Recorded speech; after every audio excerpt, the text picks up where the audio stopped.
Hi, I'm Liz Larson. And I'm Bill McKenna. We're the hosts of the New Life Perspectives radio show. We're also the creators of the Cognomovement system, where we help you rewire your nervous system so you can rewire your reality. Join us each week for great conversations, amazing guests, and cutting-edge information on health, consciousness, and the keys to transformation. Hey everybody, welcome to the show. I'm Liz Larson and I'm here with my friend Bill McKenna. Hey, Bill McKenna. And we're continuing our conversation from last week about I position and relationships. And it is such an interesting thing how I position can dictate your opinion about another person. How the way that your brain takes in the information about them, you know, what they look like, what they've said, even what they smell like, right? How they breathe, their movements, how your brain takes that information in dictates whether or not you find that person the most adorable thing on the planet or the most annoying person on the planet. So to ask everybody listening, have you ever asked yourself, why do you absolutely adore the people that you adore, especially your chosen ones, not your family? Why do you adore them? What is it about them specifically? You can say that they're nice, the way they look. But for most of us, when you really drill down, we have no idea. No idea. We just find them, my words, strangely attractive. And then there are those people that the minute they walk in the room, is sometimes the first time you meet them, you can't stand them. Everything about you annoys them. And I literally have heard people say, I cannot stand the way they breathe. Their breathing annoys me. Like, what is that? Well, a lot of it has to do with, it has everything to do with the way your brain is taking information. And the ways our brain takes information often has to do with our eye position and what eye we take that information in with, what part of the brain that is actually being used through eye position to translate that information. So let's dig in, Bill McKenna. Have you ever known somebody who could not stand the way someone else breathed? No, not me, not me. It's so true, so true. And, there's something that was really important that underlies this. And for those of you just tuning in, there's the piece of neuroscience that basically says everywhere that we physically look activates a different part of our brain. Literally, we all have different parts of our brain that become more active in certain positions. So if that's the case, that means that my voice will be more clear and hit different notes in different positions more easily. It means that certain emotions are going to be more accessible to me in certain positions, like the eyeballs down. Did a recent experiment with children, and I asked them a simple question. I put my eyes straight down, and I asked the children, these are grade schoolers. I said, what do you think I might be feeling? And I had my eyes straight down. And they go, well, you might be sad. And then, we basically said, yeah, everybody really knows this. There's a very specific part of the brain that becomes active with our eyes down. Which came first, the chicken or the egg? Is it the sad feeling? Or is it the eye position? Or is it really just one system?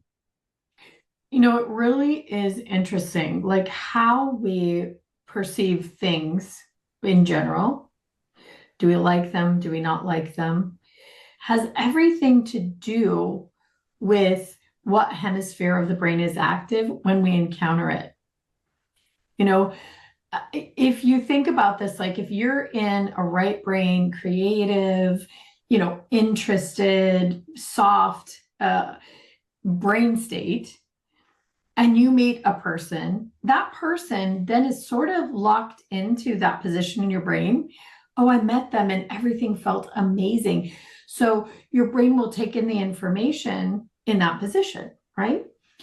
But if you're in a left brain state and you're annoyed, maybe you're trying to make a list, you're trying to figure something out, you're very focused, and you meet somebody, there's a higher likelihood that you will also find them annoying or irritating or boring or linear.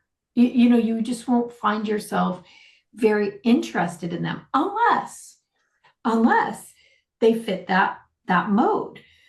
You're very, maybe you're a mathematician and maybe they're a mathematician, or you're an architect and they're an architect. They spark your interest. There's a match. And what we find is that this is very related to eye position. When we're in a creative, uplifted state, our eyes are often a little bit upward.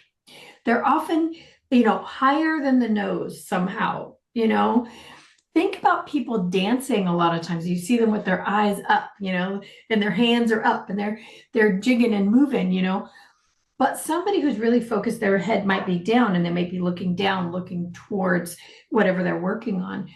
So this eye brain position and our positionality, our perspective are absolutely directly linked. But most of us have literally no idea that this is happening. We just think, oh, they're cool, or oh, I don't like them. And I think if people knew it, they would be able to think more clearly, really have more discernment about how do they really feel about people. And is it the truth or simply just the way they're taking in information?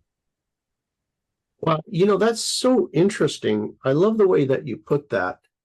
Our perspective is relative to our eye position. It makes perfect neurological sense. When we shift our perspective with our eyes, meaning a different position, the availability neurologically of activating a part of the brain that can see things differently. The left brain, right brain, I didn't know about that, years ago. I was like, what? I have a left brain and a right brain? What is that? It's just one brain to me. But I guess it turns out that, part of it is responsible for creativity and not really having a lot of stress. And the other part is logical and does. And so mathematics or how we interpret symbols. It was so interesting. And this is related to our feelings. Imagine if, everybody's got a relationship. Let's say, for example, I know this sounds crazy, somebody you're married to, I know it's probably very few of you that have stress with your spouse, but actually, this is, if it's stress with your spouse, you're in left brain function. Imagine if there wasn't any stress around that person. How would you get along with them? How would you get along? Imagine if there was a way to activate the right hemisphere of the brain, where you had basically a broader perspective. It's like, well, how the heck do I do that? I can't just rub the right side of my head and magically all of a sudden I got a different perspective. Well, the interesting thing about this is that the brain and the eyeballs are physically one. We know this from the research at Stanford, that it's one system. It's like as if you take a brain, the brain being putty, and you pull it forward. Those same type of neurons are actually in your eyes. And so it creates a wonderful situation where you have a movable part of your brain. The only part of your brain that you can move, the only part of your brain that you could physically exercise, like doing push-ups, for example. I like to say, if you did like one type of exercise, let's say I went to the gym and 2 hours a day, and I lifted weights only with my right arm, and I did curls. That's all I did. Right arm curls. I would have this huge bicep on this side, and this one wouldn't be, would be, nothing. So, it's the same thing with our brain. If we're looking in the same position and feeling the same thing, it's like we've got a big old lopsided bicep, one huge bicep and one inky dinky little wimpy bicep. So you can actually manually override this and get that access. What do you think? Yeah, so let's talk about this. I mean, what do we really mean? So accessing information through one side of the brain. Here's how we know, Bill and I, when we're and our practitioners, when we're in session with somebody, and they are talking about this big relationship problem in their life. 9 times out of 10, their eyes will only move to one side of their head. So they'll be talking about it and their eyes are just on the right. It's almost like they're reaching for the information, which isn't almost like, it's exactly what they're doing, on that right side. And they might even gesture and reach on that right side as they're giving us the litany of reasons that this person in their life is wrong, right? And so you'll see that predominantly, maybe 85% or plus, they're literally talking about this and moving their eyes on the right. So the whole story exists then in their left brain. This is our cue. It's always opposite. If you're looking to the right, you're reaching to the left. Oh, okay. So yeah. So Liz, when we look to the right, I think you just said it, and I stepped on you there accidentally, but you're over on that right side. What is it doing to your brain? Well, you're on the left. It's like I said, you're in your left brain. It's opposite. If your eyes are on the right, you are accessing information on the left. If your eyes are on the left, you're accessing information on the right. So in that left brain, this is where the stress of this situation lives. This is where the problem state exists. But the bigger than that, what it tells us is you are not using your whole brain. You don't have access to your whole nervous system and all of the benefits about this topic. You have a very singularly focused perspective. And what we know is, what we can tell is that when it's all on one side, there's a real easy solution. We can see the problem. It's very clear. So here's what we do, and this is the fun part. We will ask a person to move their eyes to the opposite. So if they're on the right, we'll ask them to move their eyes just over to the left side of their body, not the head, just the eyes, and ask them to tell us about the exact same problem. And so often they get this kind of blank look on their face, and they're stuttering, trying to figure it out. And I'll ask them, are you having a hard time finding this problem? And they'll be like, yeah, where did it go? Well, there's nothing to access. There's no part of it that is existing in the opposite side of the brain. So in this case, if they're looking left, in the right side. So then we'll ask them to try, we'll remind them about the story, get them going on it again. But now on this opposite side of the brain, the story is completely different. And the person might actually see the opposite side. They might see the other person's perspective. They might realize that the way they're seeing this in their memory didn't even happen that way. They may see that, they were wrong about it in so many ways, but they also might start to see the solution for the problem. Bigger than that, here's the biggest thing that happens. Their feeling about it changes. Where on the right side, there might be anger and fear and sadness and, all the emotions. When their eyes move to the left, accessing the right side of the brain, they're like, I don't feel anything about this. It's fine. Or their system starts to really, really sort it out. It's super fascinating and fun to watch. Being a Cognomovement practitioner is one of those really, really fun things, especially on the day that you have this. Oh, let's just move your eyes to the other side of your head on this topic, and the solution appears. We're up against our first break. And when we come back, we'll share some real life stories about how these perspectives can change so quickly. So let's hear from the good folks at the UK Health Radio, and we'll be right back. All right, so we're back and we're talking about relationships and your eye position as it relates to your brain's opinion about this thing and how you really, really feel. So we said we would share some stories, and I have one that's dramatic. And it's a session that I did for someone who's very, very close to me. And this person had been estranged from their parent for many, many years. And it was very, very painful for them. And that parent was at death's door. They really just had a few days to live. And so this person was asked if they would come see their parent for the last time. And it was really, really a terrible decision. And originally she had thought that no, she wouldn't.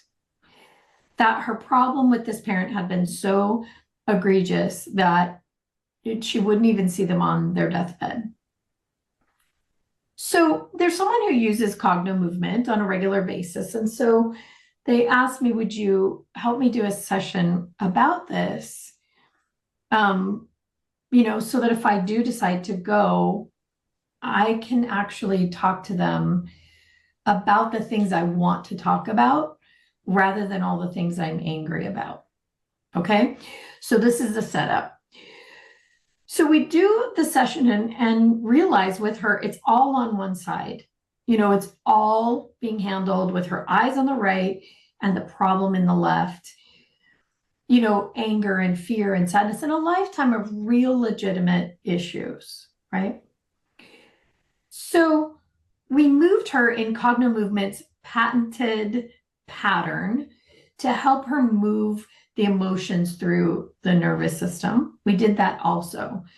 But I also knew that I had to move her eye position. I had to move her eyes to the left so I could get into that right brain and find the part of her that remembered how much she actually loved this person when she was younger. It allowed the stripping away of all of the anger and pain, because at this point it wasn't relevant anymore. The person was dying. So she had this one last chance to talk to them. And on the right side, or on the left side in the right brain, what she decided is that what she really, really wanted was to talk about all the fun times they'd had together when she was young, to tell some of their old stories. She even came up with this song that they loved, that she wanted them to play and sing out loud together. Now picture the scene. This is, a parent and child reuniting after many, many years on the parent's deathbed. And what the child wants to do is share these. She wanted to laugh together. Think about the impossibility of that. You've built up this life of anger and resentment, and justifiable in many ways, but you need to feel differently in this last moment when grief would take over, when pain and anger would take over. But what she chose was these moments of joy and laughter. So we worked a Cognomovement session. We got her eye position moved on this subject in general, and she created all these solutions. And I believe it was the next day she was able to go see the parent in the hospital. And this is exactly what happened. She got to have this moment of love and laughter and fun. And, you know, it was like an opening in the clouds and the angels saying, you know, that she gets to take with her for the rest of her life now. And that single session changed everything about the way she perceives her life. Now, there were abuses, there were problems. But now when she thinks about this person, she thinks about these lovely moments. She laughs, she smiles. She knows the person had so many problems, but that isn't her focus anymore. And it isn't about pretending none of that happened. It isn't. It's about putting the focus on the moments that really were beautiful. And in that context, it helps her to sort through the things that were negative, that did happen. It's an amazing dramatic story, but you would think the session would be so complicated, but it wasn't. It was because she was accessing that information through the left brain, fighting it, moving it to the right, and then moving it through this patented pattern up into solutions. It magically melted into a way that gave her this beautiful, beautiful experience. Wow. Well, you know, it seems magical, but it's really just simple neuroscience. You know, she was able to access a different part of her brain. Now, as you're telling that story, you know, it's almost a story that we could interchange with many different names and many different situations, ultimately ending in both situation. The abuse was true, and equally true was the laughter and the good times. But the abuse clouds our ability to access a different truth. It doesn't mean it negates the abuse, but all of a sudden it is seeing a broader perspective. And this broader perspective can also include a situation where we start to see a person as like a parent, as just another person who came to this world with nothing, naked little baby, and they had a life experience. And then, you know, they gave birth to a child too, and shared the pain. Shared the pain. Yeah. And that's what this did. It really opened up for her all the reasons that her parent eventually had the life they did, right? So it's a way to actually have compassion for the human, like you're saying, Bill. Like, we have a human condition. We have things that we experience in life, and some of us win the level and some of us don't. And in this case, the parent did not win the level. You know, they didn't level up in this time around. They really suffered and struggled with the pain of their own childhood and the outcomes of that. So we get a choice with this about how our brain, connected to the nervous system, accesses and then interprets the meaning of all of that. So in this case, had she not had this session, she could have gone on really hating the person, resenting them for the rest of her life, which only poisons her, right? There's really no resource in that. You don't get back what you lost in that perspective. What she gained was all this beautiful insight. It helped her understand that many of the things that happened in her life probably weren't really about her, They were about the trauma that her parent was going through themselves. It humanized them, because parents, we feel like they should know all the answers. They should do the right thing. They should know better. They should do better.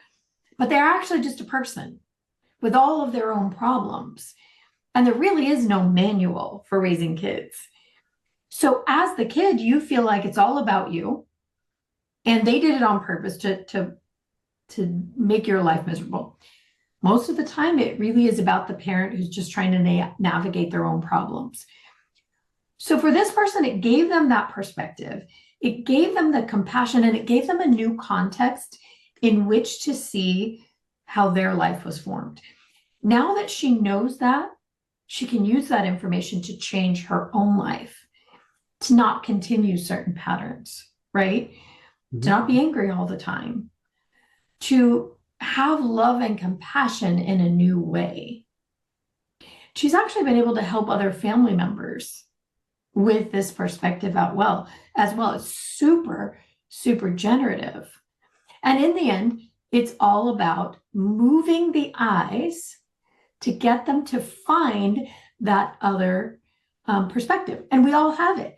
We have thousands of different perspectives in our brain, because we can access any file we want and see the story through that file, right? Yes, yes. And I got to tell this story.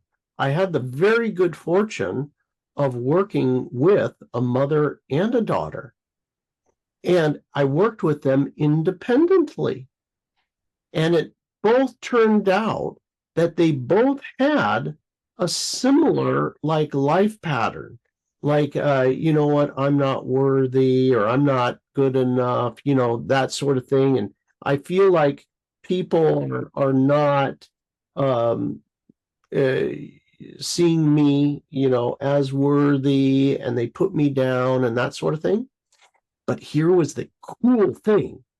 I mean, what a rare opportunity. I was so happy I got to work with both of them because of what I got to witness. And what I got to witness was the exact same down and to their right eye pattern.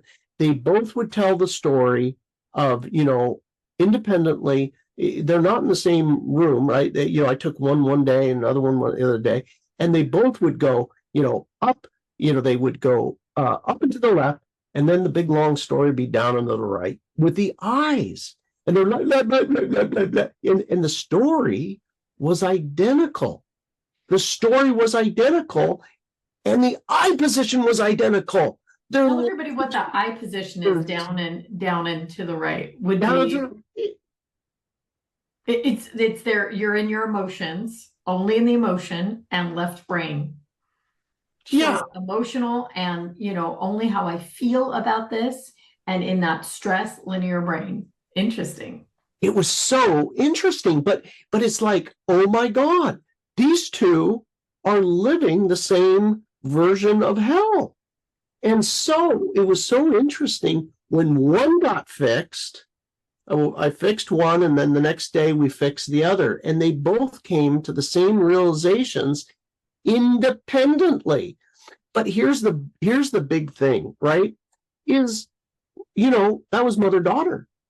How far back did it go? Mm-hmm. I don't know where did they get it from, but having now worked with, we've worked with so many people over so long, we get to see a pattern.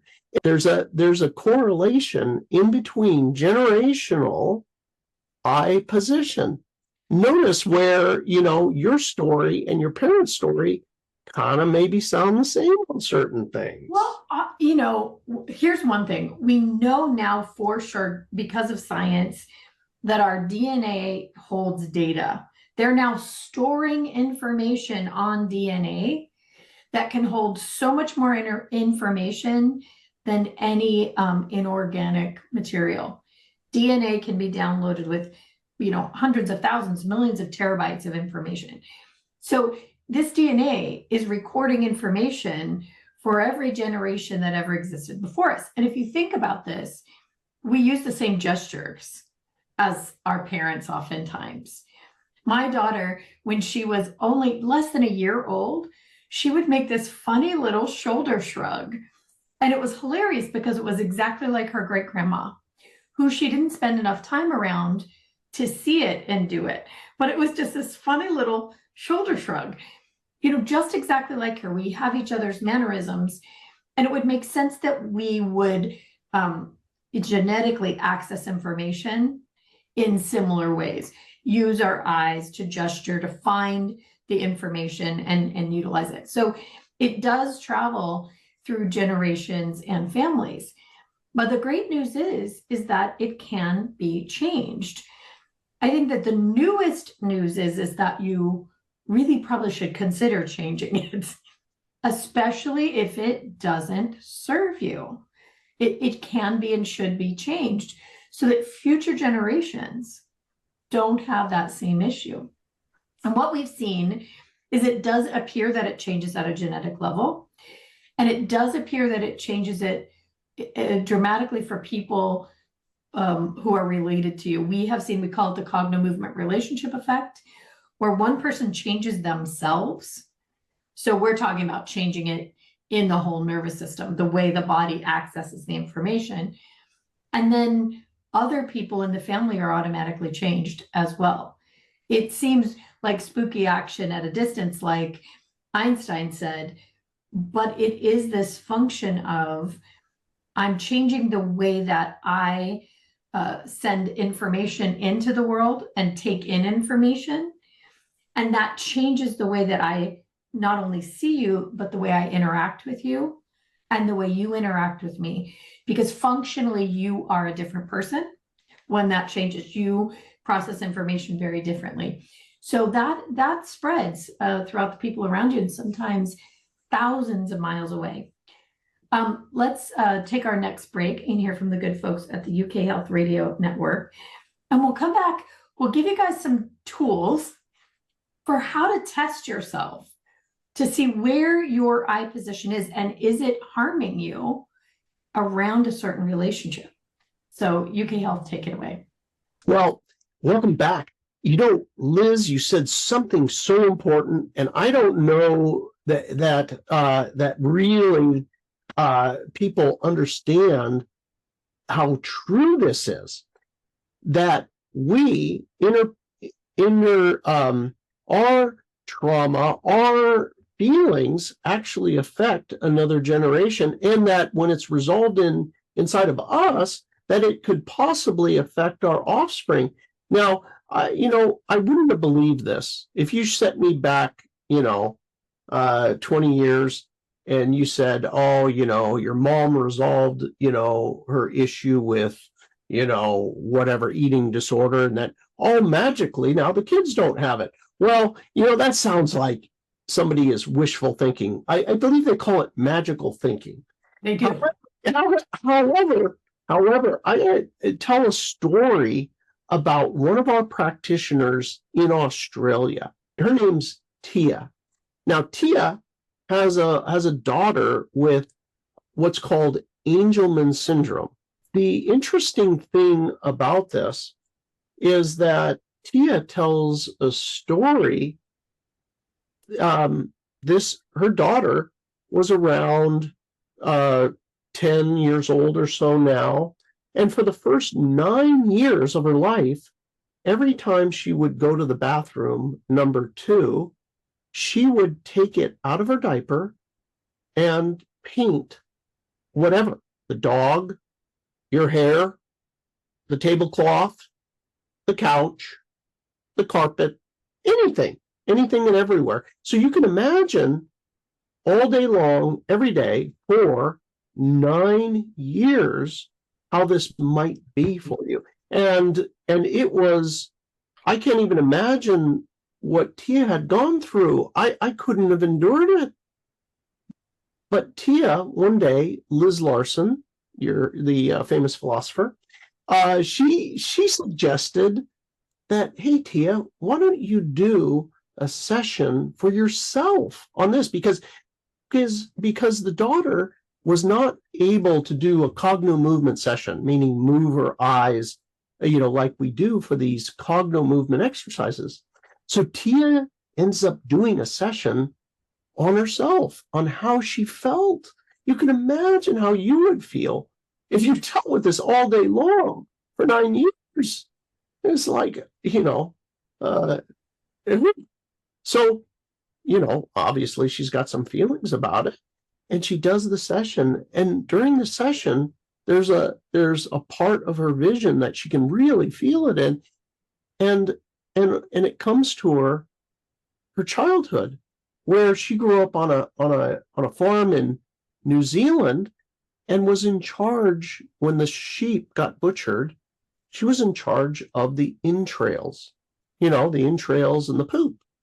So she's in charge of cleaning all that up. It was just horrifically traumatizing for a little girl, cleaning all this up. But it was the fact of life on a farm. Well, anyway, so she had a lot of feelings around it. She ends up processing this, where now she's neutral about it. She recognized there was a trauma there, and she was now neutral to it, as Liz Larson says. So anyway, the most amazing thing, you would call this a miracle. Her daughter stopped doing the poo-poo and smearing everywhere instantly and has never returned, never done it again. So it's not a miracle. It is the nervous system in the mother affecting the downstream lineage. So this is repeatedly, this is not a once-off situation. We've seen this across the world with different people in all kinds of relationships. Tia had another story about doing it because the daughter had seizures. And if you've ever seen your child with a seizure, it's like, oh boy, you'll do anything never to have that again. She did a session on seizures, and now the daughter doesn't have seizures. It's crazy. But we affect another person. And not that we do anything for seizures. I'm just saying emotionally, when the parent is healed, it affects the offspring. And this is a very real thing. But you were going to say, Liz, about some things that we could do, or comment on that, or some things we can do here today to help people. Well, the first thing is, if you've got a real problem with someone that you're wanting to change, maybe not even solve, you just need to create change because it's driving you nuts. You can ask somebody, like your best friend, a spouse, whoever, to watch you telling your story and to ask them, as I tell this story, am I looking one way or the other more predominantly? Watch me, right? You won't be able to help it. Once you get into the emotion of the story, your eyes are going to reach to retrieve that information in the place that your body does that, the eye position that your body is currently using to focus on that information. And then if you can tell that you're very predominantly on the right or very predominantly on the left, simply move your eyes to the other side. So once they tell you, oh my gosh, you're completely on the right, move your eyes to the left. Start by looking at your own ear on the left and see if you can recall the story. See if you can recall it at all. Many times you can't, but keep trying to tell that story on the opposite side. And even just that little move will start to rewire the way that you access information about that person, about that moment in time, about your feelings around it.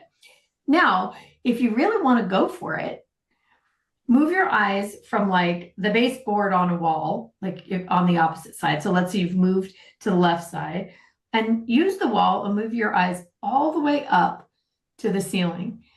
and back down, keeping it on that opposite side and telling the story. You will likely find that that story just vanishes, or there's brand new solutions, or, it never happened the way you thought it did, but your perspective absolutely will be different. Another thing you can do, and this is a quicker fix, would be to just let your eyes sort of drift toward the ceiling and move your eyes to the left and to the right, because we're shifting hemispheres with this one, left and right, left and right. Eyes up is that area where we feel more inspired. We have more ideas. It lets the brain change quickly, perspective. And so you can just simply let your eyes move left and right and tell your story out loud to yourself if you don't have anybody else around.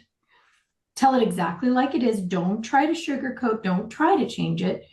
Just tell that story out loud.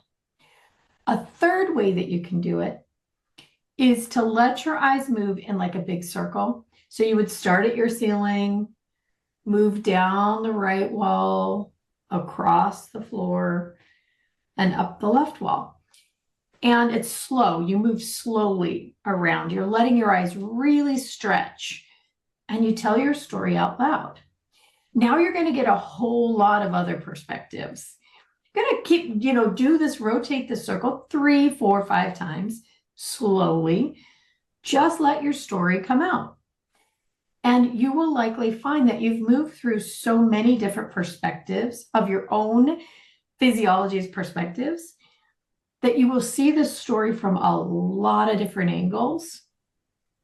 And at the end, you will have a different feeling about it, a different decision about it, different knowledge, different information. And here's the really, really interesting part about this. When you use that one, when you're moving all the way around in that big circle, you actually time travel as well. You might see it from a perspective when you're 3 years old, even though you experienced it at 50. But your 3-year-old brain has an idea about that. What your nervous system experienced at 3 years old has an opinion. You might actually find a part of your brain that sees the future of this situation. It goes into the future, it future paces and sees the inevitability of things. You'll move through a position that finds how you actually truly feel about this deep down, how your soul feels about it. You'll move through a position where new ideas, new solutions, new information flows in. And, you travel through time and space and dimension by using the side position. Sounds woo-woo, but what it really is that you're accessing different places in your brain that all have a different way of translating this information. So it's actually interesting and fun to do, don't you think, Bill? I mean, imagine that. Imagine that, having kind of a joystick to travel around within the relationship, to be able to see other perspectives. Really, for all of us feel like, and listen, I'm the same as you. You know what perspective's right? My perspective. Who's right and got 2 thumbs? Me. My way.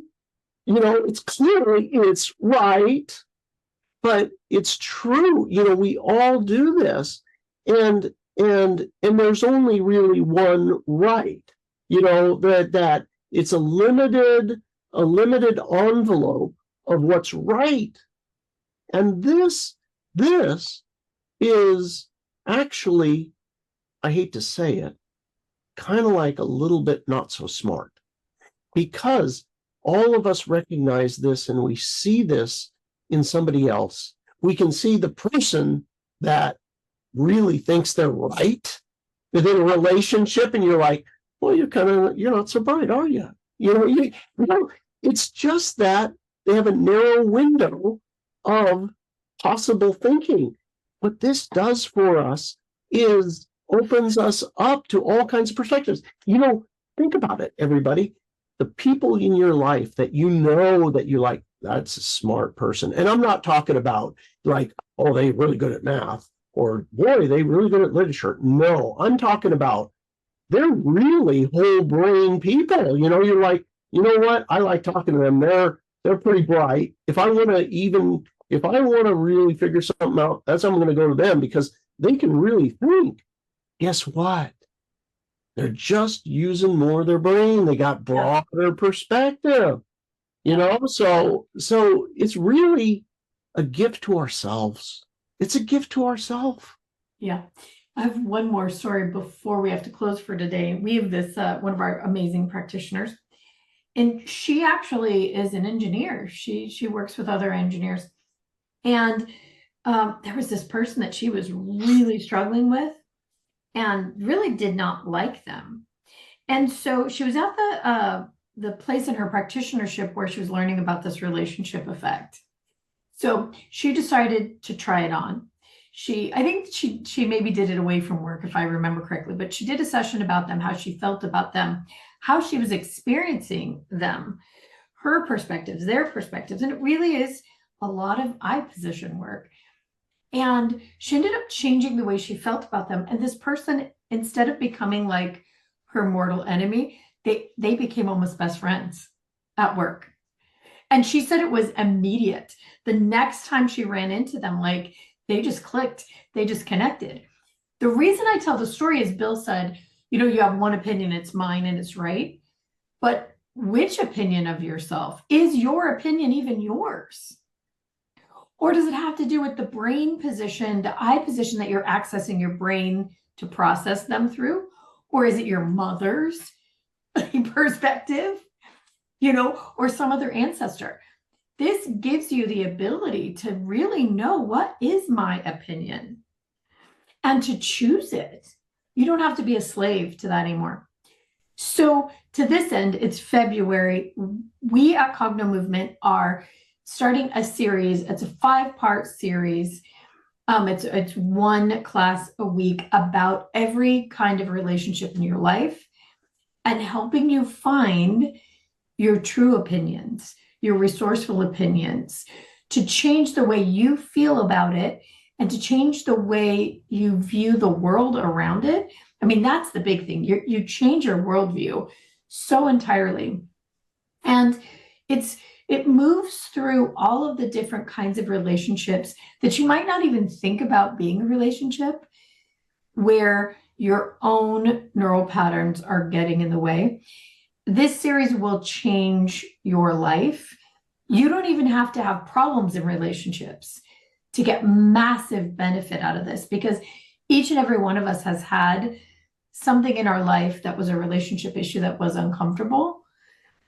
And we may not even remember it. It may be coloring how we're dealing with people today. So even if you think I've got good relationships, they'll get better, they'll get more, and you'll discover things about you and the people in your life that at this moment you can't even imagine discovering and utilizing. And you might just change the world itself by doing this work. So Bill and I want to encourage you to join us. Go to cognomovement.com/upcoming-events, or just go to the Cognomovement homepage and click events and get registered for this. We're starting on February 22nd, so there's still time.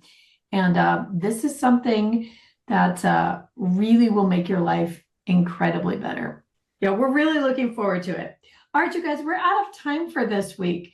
So until next week, be safe and be well. See you soon. Thanks for being here with us on the New Life Perspective radio show. For more information or to find out more about the work that Bill and I do, please visit us at cognomovement.com or email us at info@cognomovement.com. See you again soon.